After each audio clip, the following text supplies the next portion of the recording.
Hello, today I'm going to read the second part of Chapter 2 of The Call of the Wild. 3 more huskies were added to the team inside an hour, making a total of 9. And before another quarter of an hour had passed, they were in harnesses swinging up the trail toward the day of cannon. Buck was glad to be gone, and though the work was hard, he found himself not particularly to despise it. He was surprised at the eagerness which animated the whole team and which was communicated to him. But still more surprising was the change wrought in Dave and Sulkwain's. They were new dogs, utterly transformed by the harnesses. All passiveness and uncertain had dropped from them. They were alert and active, anxious that the work should go well, and fiercely irritable with whatever, by delay or confusion, retarded that work. The toil of the traces seemed supreme expression of their being and all that they lived for, and the only thing in which they took delight. Dave was wheeler or sled dog. Pulling in the front of him was Buck. Then came Sulkways. The rest of the team was strung out ahead, single file, to the leader, which position was filled by Spitz. Buck had been purposely filled between Dave and Sulkways so he might receive instruction. Apt scholar that he was, they were equally apt teachers, never allowing him to linger along in error and enforcing their teaching with their sharp teeth. Dave was fair and very wise. He never nipped Buck without cause, and he never failed to nip him when he stood in need of it.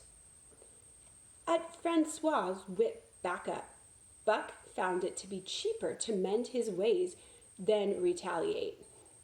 Once, during a brief halt, when he got tangled in the traces and delayed the start, both Dave and Sulkways flew at him and administered a sound trouncing.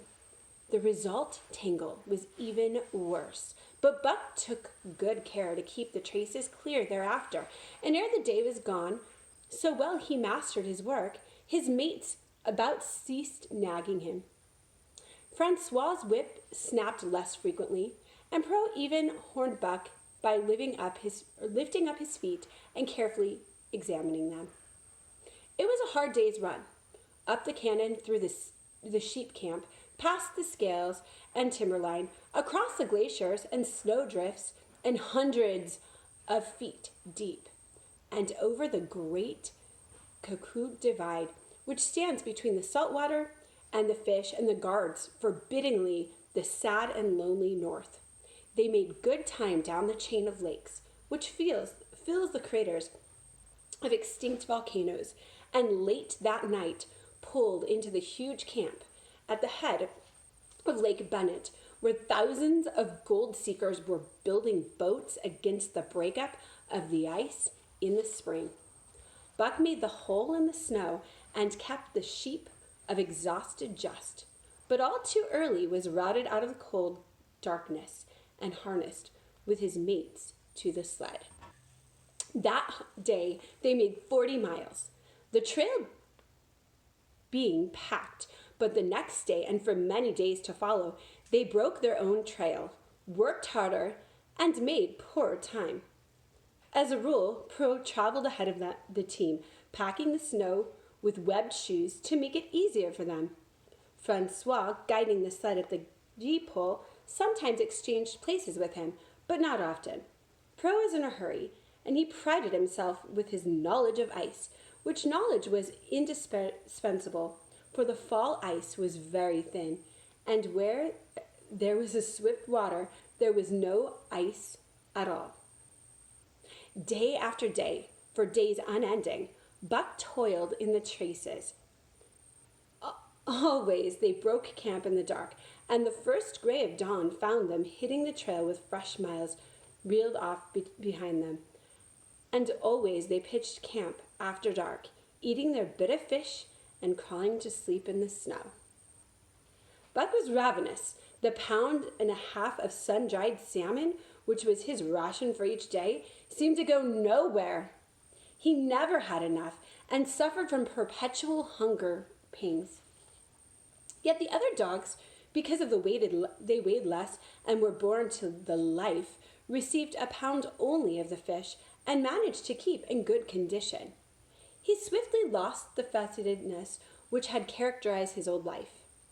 A dainty eater, he found that his mate, finishing first, robbed him of his unfinished ration. There was no defending it.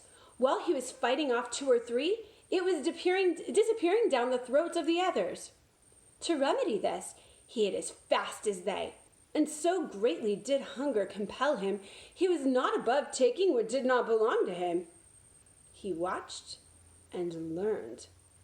When he saw Pike, one of the new dogs, a clever mangler and a thief, slyly steal a slice of bacon when Pro's back was turned, he duplicated the performance the following day, getting away with the whole chunk. A great uproar was raised, but he was unsuspected, while Dub, an awkward bullfrog, was always getting caught.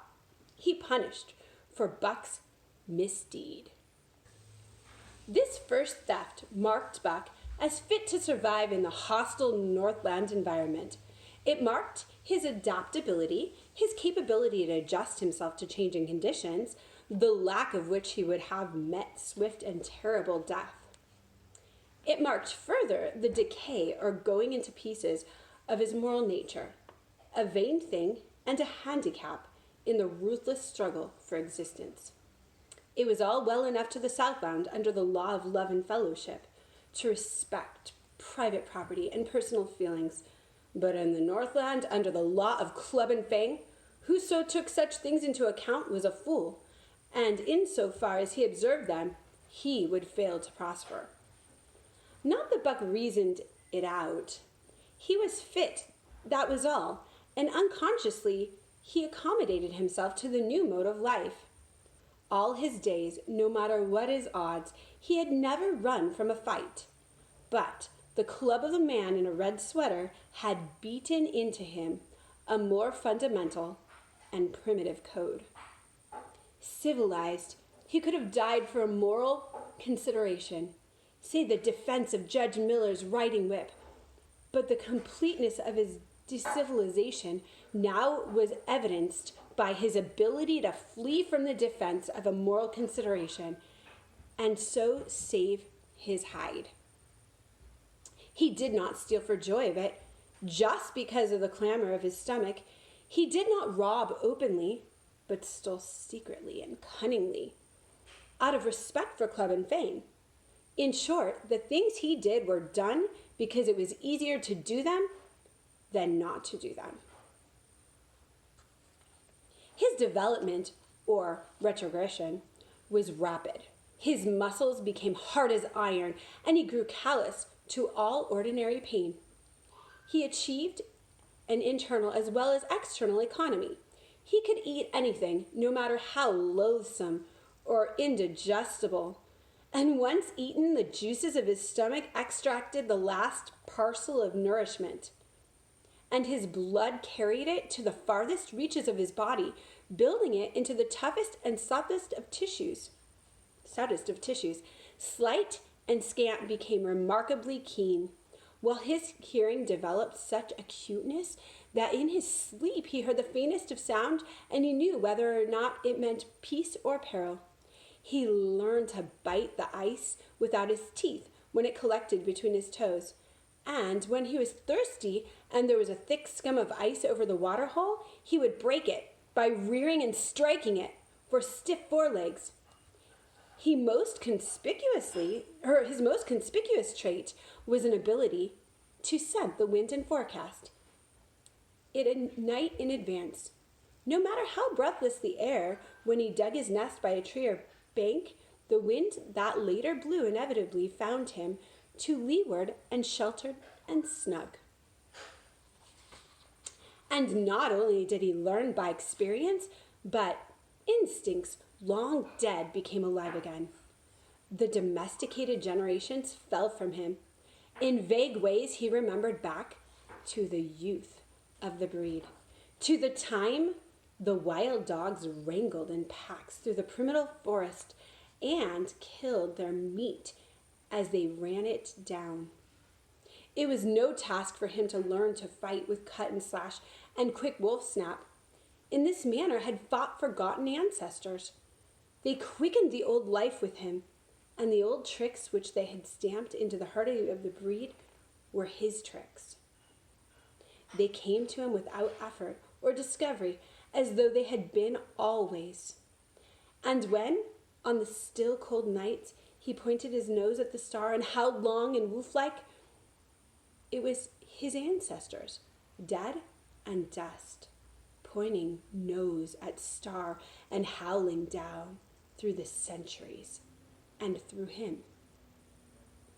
And his cadences were the cadences that voiced their woe, and what to them was the meaning of the stillness and the cold and dark. Thus, as token of what a puppet think life, the ancient song surged through him, and he came into his own again.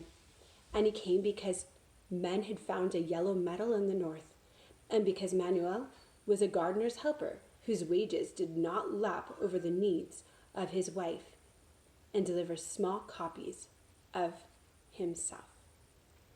That's the end of chapter 2 of Call of the Wild. The question I have for you today is, in the Call of the Wild, how does Buck's position in society change from chapter 1 to chapter 2? How does Buck's position or place in society change from chapter 1 to chapter 2? Thanks.